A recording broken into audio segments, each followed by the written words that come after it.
Okay, can you hear me? All right. Technology is a great blessing when it works, right?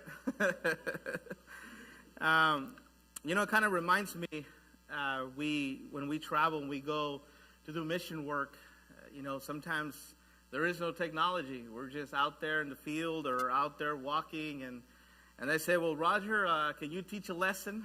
I'll say, well, thank you, yeah. I'll teach a lesson. I said, okay, well, you have the first hour, I'll take the second hour, and so will take the third hour. I was like, oh, okay, so it's an hour long, okay. So it's interesting, and I love that. I enjoy it. But there's times where I've gone, and they want, preach as long as you can. And I'm like, well, I'm pretty long-winded, but, after an hour and a half, it gets overwhelming. It gets tiring. The brain starts malfunctioning. But we will keep it at 30 minutes. Now, it's kind of hard to talk about the mission work without any visual aids, right? It's kind of hard to kind of see and what's going on around the world, what we're doing, and how we're helping. And technology, like I said, sometimes is a blessing and sometimes it's a headache. And I know that sometimes, especially the men back there that are trying to make everything happen, they're trying to figure out, thinking 10 things at a time, trying to see how to fix the issue, and yet they can't fix it. But we'll do what we can. So I want to talk to you about World Bible Institute and the work that we do. The support that we get for the World Bible Institute from College Hill is for the Spanish-speaking world. And so as a representative for the World Bible Institute, as a regional coordinator, we're looking always to reach out to different parts of the world.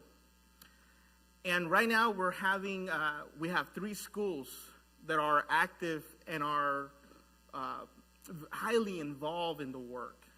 And as Stephen mentioned, I just got back from El Salvador. A week later, I went to Mexico, just got back from there as well. And I was telling Brady in the office, my body is telling me I'm getting old, but I don't feel old. I said, now I can't keep up because we get up early in the morning, we go home late every day as we're on the mission field.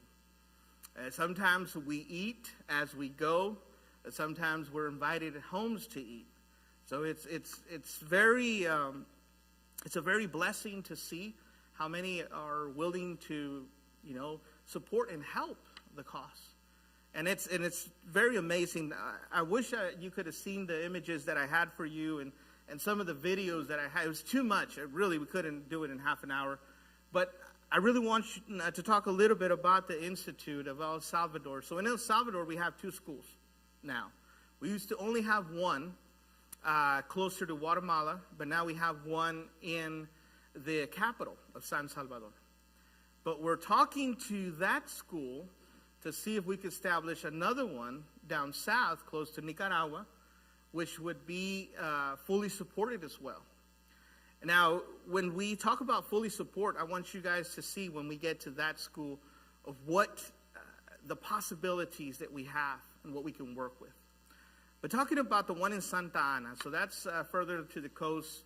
They're about 10, 15 minutes away, a congregation where they go to Guatemala, so the border. And so it's closer down to that route, so you guys can have a visual. We have the map we could have seen. They have the 9th generation right now graduating.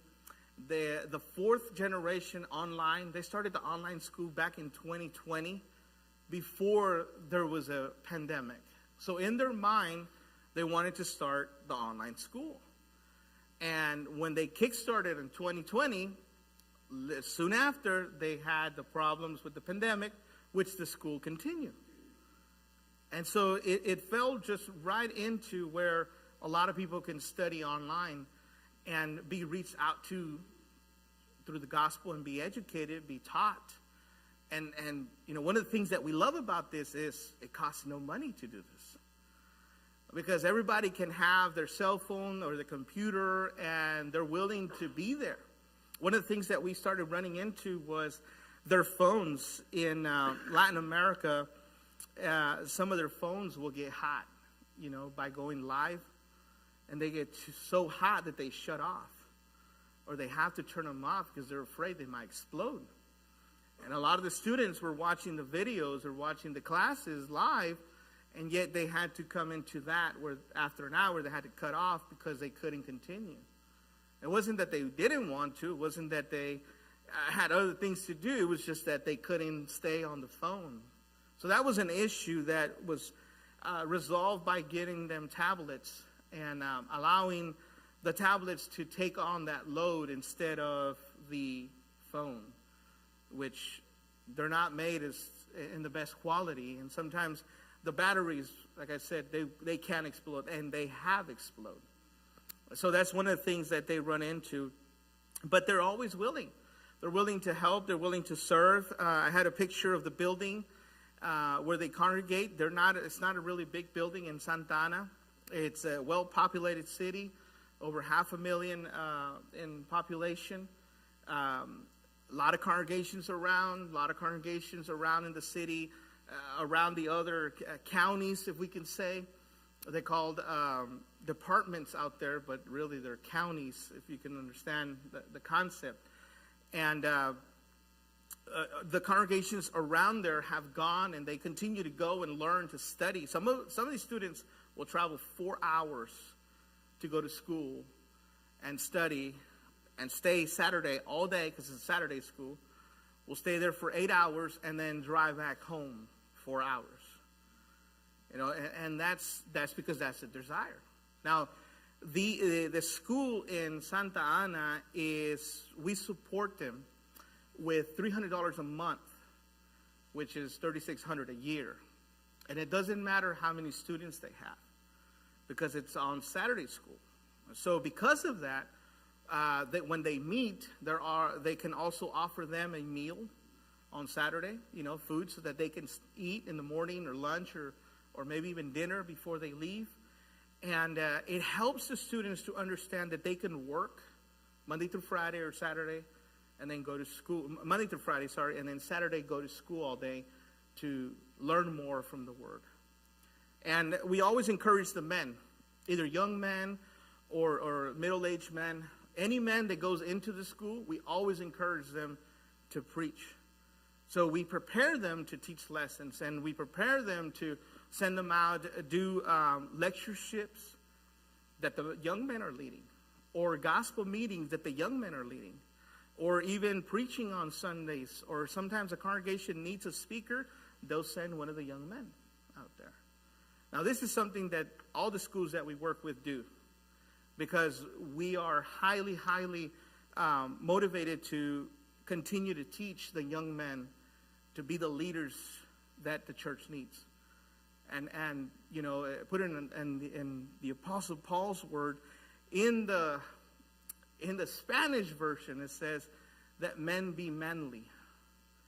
That men be men, in other words. So we got to lead.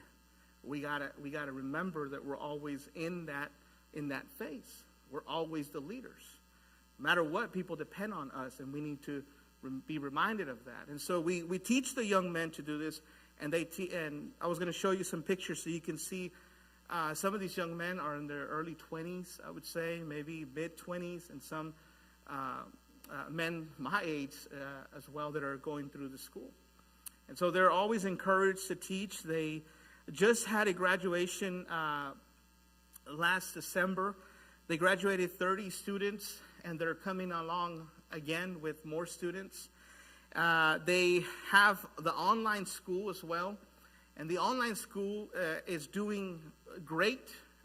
I would say it's doing very abundantly, as we can say, if it's the word. It escapes my mind right now, but it's being so successful because you have to understand, this school is you enroll, and there's nothing you pay. Everything's free, but you have to be dedicated. So if Monday they have a class, you have to be online on Monday. You can't have the camera turned off. Maybe you are teachers. Some of you guys are here, retired teachers. Maybe if you guys had a teaching class during the pandemic, and they would go online and they would shut off their camera, right, because they don't want to be seen. They don't do that on the online school, because they're taught. And one of the things says, hey, we want to know that you are that you are there, and that this is the class to educate, to encourage, and to teach you. And so we want to know that everybody's learning. They'll pick random students, ask questions, and everybody's focused on the class. And so one of the things is that they have in this class is they have students from Guatemala, from there El Salvador. They even have students from the United States, which caught my attention. I was like, wow, I guess we need to continue to, promote school online, because we do have one. I'll talk about that here in a bit. They have students from Honduras and Nicaragua. So they do have a few students that are coming alongside into the online school because they want to learn. But not a lot of them can go apply for a visa and come to a school in the United States, or apply for a visa and go to the schools in Mexico, because they live in other countries and they just can't afford that. It's a lot of money, a lot of paperwork, and a lot of stress sometimes. So what World Bible Institute has done, and the mindset that we have, is we're trying to bring the teaching to them wherever they're at in their own lifestyle. So if they're working Monday through Friday, we want to be able to teach them on Saturday. And we look for places that have that vision, that the preachers and teachers will have that encouragement. Now, one of the things that I want you to understand as well is all these teachers, they do it out of love for God's cause.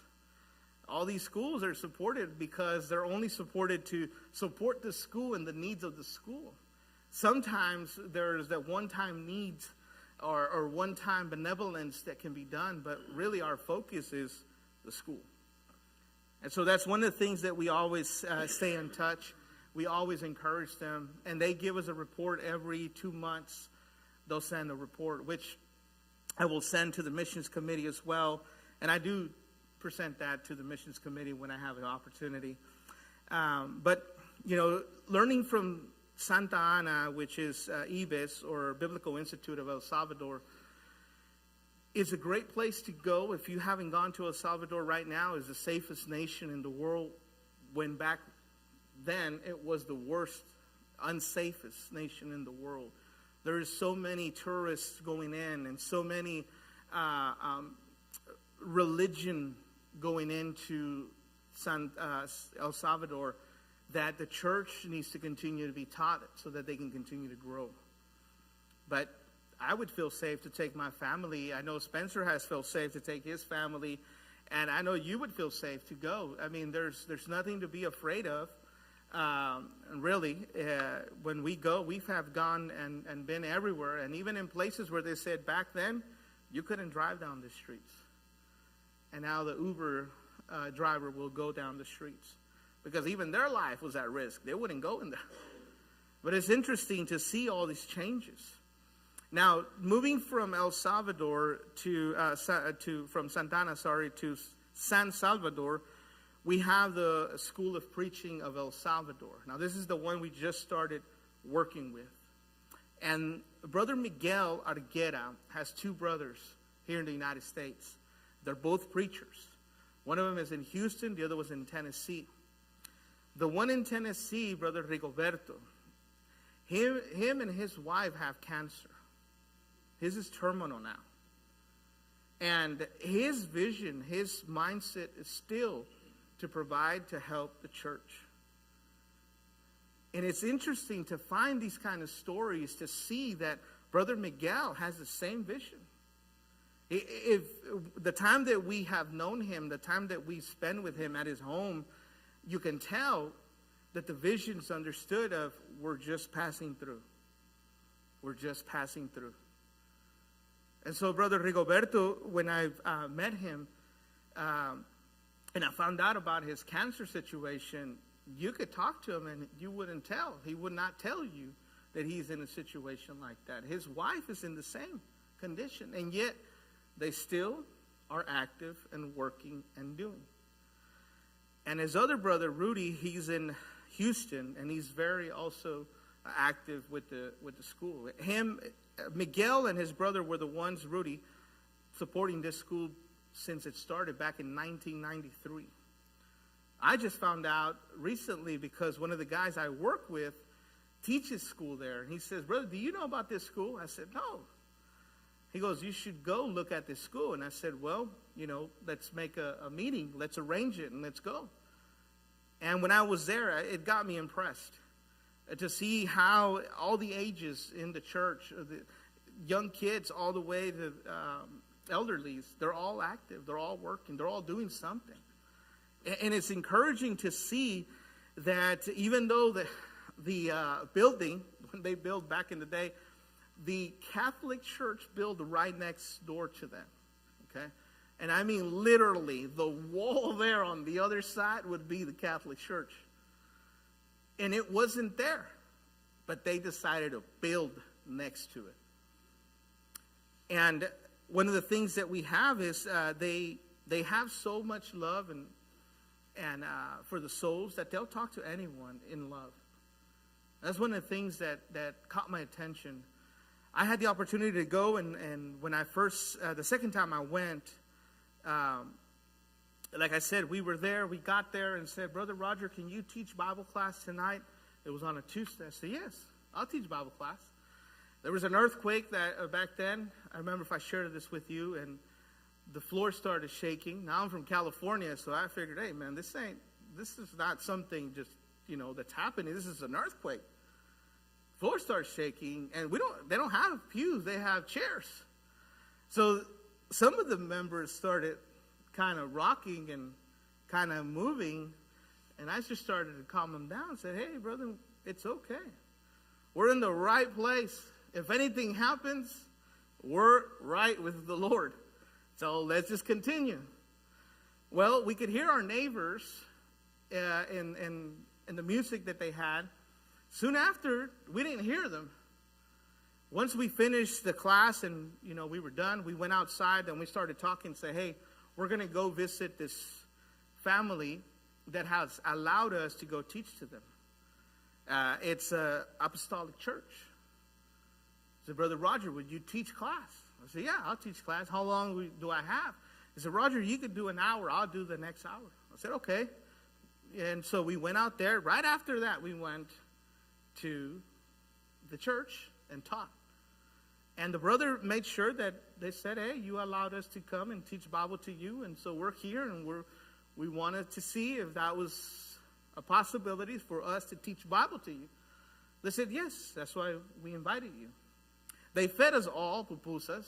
There was about 50 of us. And we were there, we were learning, and they do something of all night kind of thing. So they were wanting all night. And I said, I got a flight like at 10. I got to leave here probably in a bit. So I could do the first lesson, but that's as much as I can stay. And as soon as we stayed there, brother said, hey, we're cutting it short, man. We got to go now. And so we went, drop off at the airport. As soon as I walked in, went straight to the gate and straight to the plane because that was that short of a time. And all day, we were walking and teaching and preaching, and I was exhausted. I fell asleep in the plane. It was from midnight till 5 in the morning that we were going to arrive here, and it was so exhausting. It was tiring. And it was something thinking of, this is the kind of work I want to be involved with. I want to be involved where I'm tired because I felt that I'm being useful. And that's just my mindset, but that's how I feel. I want to feel useful, that I did something. I accomplished something today. And so with the brethren, it was something that really encouraged me. Well, talking to Brother Miguel, they have land that they owned back in 1996. I think he bought that land. And they have around 60 acres. Now, 30 of those acres, I would have pictures for you here, 30 of those acres are coffee field. And so what we're trying to do is encourage him and help him in a way to turn those 30 into 60. And that's going to take money, it's going to take time, it's going to take help. Now, we broke it down to the minutia of details, if we can say. The plants are 35 cents. So every plant that can be planted is 35 cents. And so that can be put down in this 30 acres and can grow even more to produce the money or the funds. Now they also have honey. So they have a lot of beehives there. I think when we were there, they had a barrel of honey, and they bottled it all up. It was like 150 bottles of a liter and a half bottles. And he's all, brother, you want to take some? I say, no, they won't allow me in the plane. They'll throw it away. I said, but I would have loved it. I know my wife would have loved it to be able to bring that honey. I said, but we did bring coffee. And now in the coffee, they have about 8 different coffee beans. And some of it is Costa Rica. Some of it is, it's just the name of it, or the bean as it's called. And I would have pictures for you here. Some of them are red, some are dark purplish, some are yellow, some are round, some are oval. But Miguel, that's his education is in agriculture, so he knows all about the coffee beans. And they're trying to grow even more. They have, I think, an acre of bananas. And so our mindset and his mindset as well is, I bought this land for the church. I bought this so the school can thrive. And we said, well, let us help you make that a possibility. We're going to help you so that here on this time, as we will help support, as we will help raise, by a certain amount of years, you're going to be able to not only provide for this school, but for another school that, Lord willing, that can be established as well. Now, we did that kind of mentality as well with the brothers in India. In Cameroon, they have a school. In Patur, they have another one. And Brother Brandon Ferguson is the coordinator for those schools, but they're opening 5 more. And the brethren there, they bought land, and they asked him, brother, what is the most thing that, that can produce money, can produce funds? What can it be? He said, rice. But not any kind of rice, this type of rice. He said, okay, let me get some funds, and we'll help you buy rice. They went out of their own, because Brother Jeremiah has a son who is a doctor and supports the father and his brother to be preachers and teachers. And so they went and bought the rice and started working the land and already putting the rice down before Brandon can do anything to even gather. So we ended up having different contacts. And here's another thing, Brother Mark or the elders or anyone, there's a brother who dedicates to put wells in different places, different countries. And he's always open to do this, to go put a well somewhere. So if you guys have a place, just get a hold of me, and we can reach out to the brother, and then you guys can talk. And what they do is just that. They just go put a well so that they can have water. So have that in mind. That's another thing that we love about it, is we end up meeting great brethren like that, that are encouraged to help and support and do whatever they can, even if it's just on their hands that they're working. We went to the school. I just got back from Mexico, actually. Let me just talk a little bit about that, because I know my time's running out. But I want to talk to you, just kind of give you a glimpse of the school, since we can't see them. I'm trying to let you see what I saw, or at least feel the experience that I have felt, to understand the work that's being done. And so in Mexico, the congregation there as well, the school that's in there, it's so active. And I'm always encouraged telling the brethren, whoever wants to come with me, come with me. I want you to see firsthand. I want you to experience what the brethren are doing. I want you to see the work that's being done, so that you can see that what we're saying is what's really coming through. And that's one of the things that we're always encourage anyone to come to any of the schools who will want to come to be able to do so. The one in Matamoros is just on the other side of the border. They have a school, but they come together Mondays, Tuesdays, and Thursdays. And this is like at 7 p.m. Some of the brethren come straight from work, straight to the school. Okay? And study for 2 hours And then the school provides them a meal so that they can go home after they had dinner. And that's Monday, that's Tuesdays, and that's Thursdays. And I was very encouraged as I was out there just a few days ago to see that they had a lectureship that I was able to speak at that is involving all the congregations. There are about 25 congregations in Matamoros, and they're very united. So they do a lectureship, and they're also expecting a lot of people. So these lectureships every day is anywhere from 400 to 700. And you're talking about food. You got to feed this amount of people. You're talking about children, you're talking about teens, and you're talking about adults and seniors. And in that crowd, they also have brethren who are in the medical field. We had a doctor and about 3 nurses on staff, just in case anything happened. There were some who felt dizzy, some who felt maybe out of place, or maybe their sugar levels were skyrocketing, and so they had the doctors there to kind of attend them and see them if they needed anything. I think we ended up getting insulin for one of the members there who their sugar was so high. But the doctor there, the sister was, taking care of him. And so one of the things is, you get all these different things that you're not expecting to get, like medical issues sometimes. And even in a lectureship, you're not expecting that, but it does happen. Here in the United States, you can call 911, they'll send an ambulance, not in Mexico. You have to actually take them there.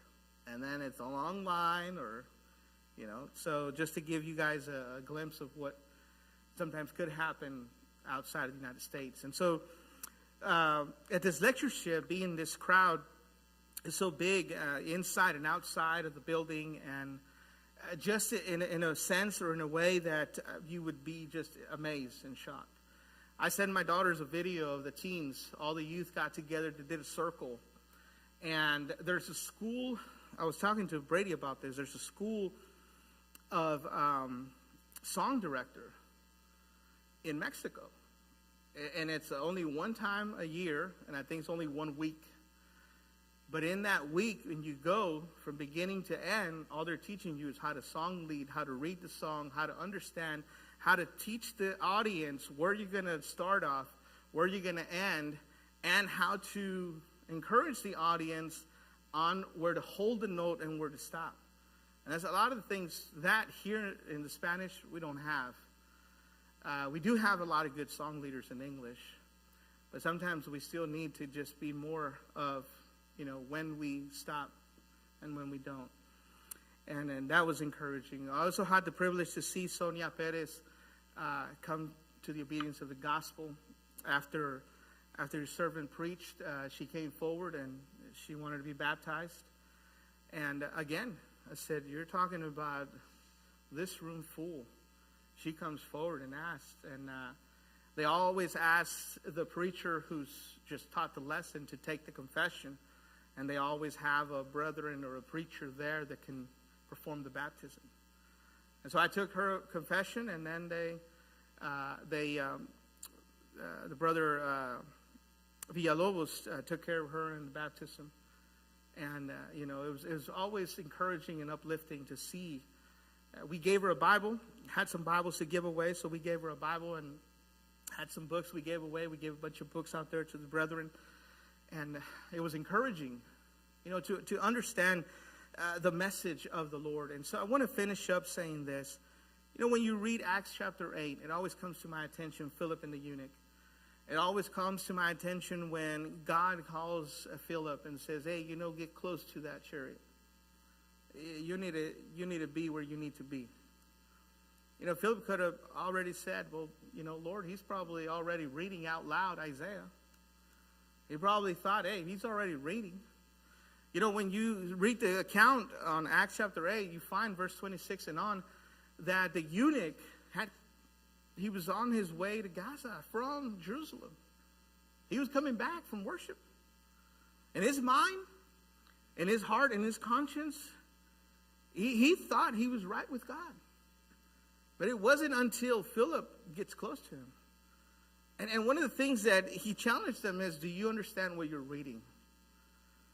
A lot of people that we encounter overseas or even here, when we ask the question, do you understand? Some people will be offended by that. Now, we're not saying that you don't have the comprehension to understand what you're reading. What we're saying is, do you really understand what you're reading? Is it coming through?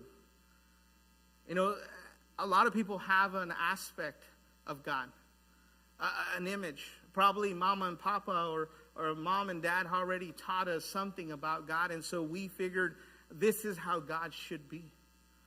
You know, we do this a lot in other aspects of our life. We do this in marriage. We see our parents and we think, oh, that's what marriage should be. No. You know, when you look at the Bible, then you understand what marriage should be. It's different from what you see to what God tells you. Most of the time, you'll find people who have a concept of God, and yet when you read the scriptures to them, it's different. And it was different for the eunuch. You see, and Philip had to start preaching Jesus to him. And at one point or another, he told him the importance about baptism. And we know this because it's the eunuch who says, what forbids for me to be baptized? What hinders me?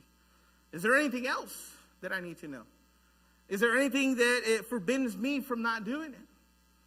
Well, the confession, understanding, accepting the deity of Jesus.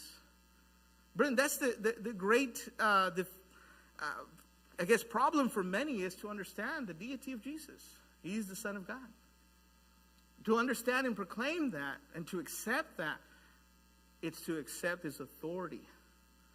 It's to accept what he says I must do. See, Jesus says in Luke 6:46, why do you call me Lord, Lord, and do not do what I say? Well, is he my Lord if I'm going to rebel against him? Then he's not my Lord. He said it in Matthew chapter 7, verse 21. Not all who call me Lord, Lord will enter the kingdom of heaven, but those that do the will of my Father will enter the kingdom of heaven. You see, it's about action. See, faith is not just only acknowledging his existence. James talks about this. James 2, verse 19. He talks about that even the devil or the demons know and tremble, yet they're still devils. That's what he's really saying. You understand that God is one, great. That's good. But that's not enough. You see, it's not enough to see or to understand God's existence. There's obedience to his word. That's acceptance. That's understanding Jesus is Lord. And I surrender to his authority. So what he asks me to do, I will do. Where he asks me to go, I will go. And when he asks me to say, I would say. You know, you look at Acts chapter 4, when the apostles and disciples pray and said, Lord, help us that we may speak boldly of your things. And then the Lord tells the apostle Paul later on in Acts chapter 20, he says, be brave. I am with you. Speak. Do not withhold. You know, brethren, the Lord tells us over and over again, heaven is a place prepared for you and I. The question that lies is, do we believe it? And if we do, what are we doing? And if what we're doing is not according to God's will we still make it there? You would know that answer to your own life. I can only answer that question on my life. But you could answer your question for your life. God expects more if more is given to you. Or even that you have will be taken away. So think about, as you go out today, how you live your life. Do you want to make a change today? It's up to you. It's always going to be in your hands. It's always going to be your responsibility. It's always going to be you who determines whether you have faith or not. No one can push you. We can only persuade. But you have to make the decision. Maybe you're among us and you need prayer. Maybe you need encouragement. Maybe sometimes, brethren, we need to wake up. And somebody needs to wake us up. And if you feel that you need a prayer, let us know. We will pray for you. We want to be able to help you. You know, when you look at the government and you look at the Marines and the mentality of the government, no man left behind. That should be the mindset of the church. No one should stay behind in our mindset away from the Lord. We need to restore those that have fallen. And we need to bring those that do not know God to be able to come to know God, so that they can also rejoice as we rejoice. Brethren, if you will be with me, if you can stand as we sing this song, I will always want to encourage you. If you feel the need to obey the gospel, we're here to help you. Here's water, and believe me, nothing should forbid you from doing it when there is faith. I've been in places where the water is freezing. I've been in places where the water is hot. I've seen places where there is animals that can take your life in the water, and yet they still go. Nothing forbids them. Nothing forbids you. This water is warm. It's nice. But you need to have faith. So we're going to sing a song of invitation. If you please stand with me as we sing.